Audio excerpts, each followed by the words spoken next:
maju. 5 seconds till the enemy reaches the battlefield. Smash them!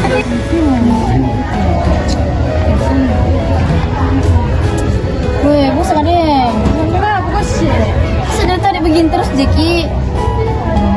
Anu Deng, dari tadi aja kepikiran ini masalah itu dampak stratifikasi sosial kayak yang bilang ibu.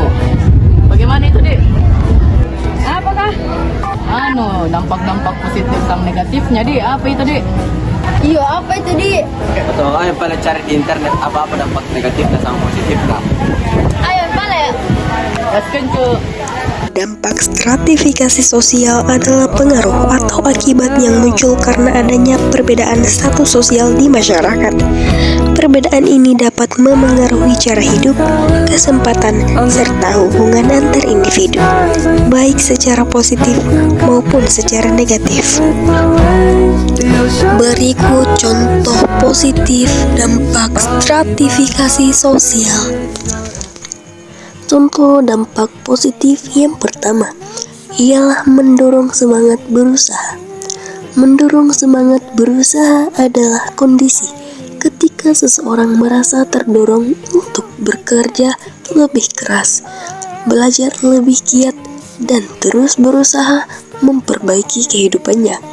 Dorongan ini muncul karena adanya perbedaan status sosial, sehingga seseorang termotivasi untuk meningkatkan taraf hidup, mencapai kehidupan yang lebih baik, dan mendapatkan pengakuan yang setara di masyarakat.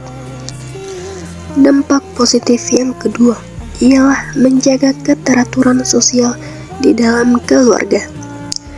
Menjaga keteraturan sosial di dalam keluarga adalah ketika setiap anggota keluarga menjalankan perannya masing-masing, seperti orang tua membimbing dan menafkahi anak, sedangkan anak menghormati dan menaati nasihat orang tua. Selain itu, anggota keluarga saling menghargai, bekerja sama, dan menaati aturan yang telah disepakati agar tercipta suasana keluarga yang harmonis. Itulah tadi dampak positifnya. Sekarang kita menuju ke dampak negatifnya.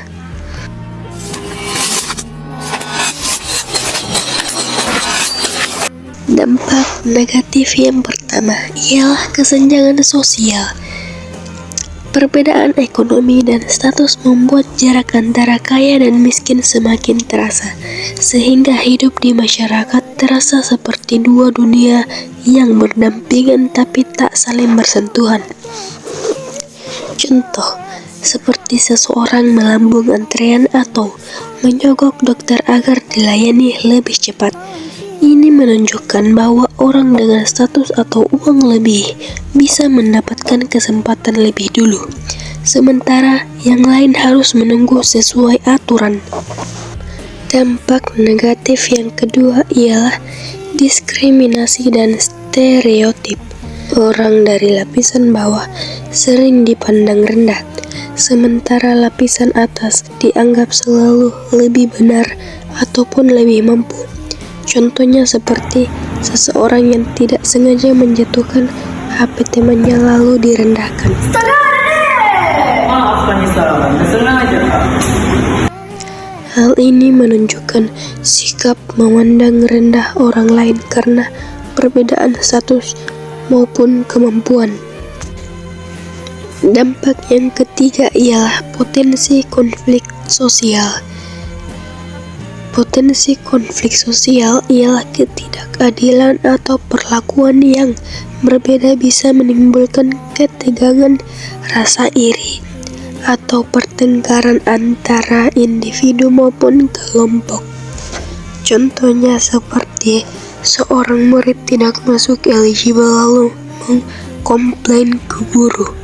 Hal ini bisa menimbulkan perselisihan karena merasa diperlakukan tidak adil. Konflik semacam ini bisa berkembang menjadi pertengkaran atau perasaan tidak nyaman di antara siswa maupun guru, bahkan memengaruhi suasana belajar di kelas jika tidak segera diselesaikan dengan bijak.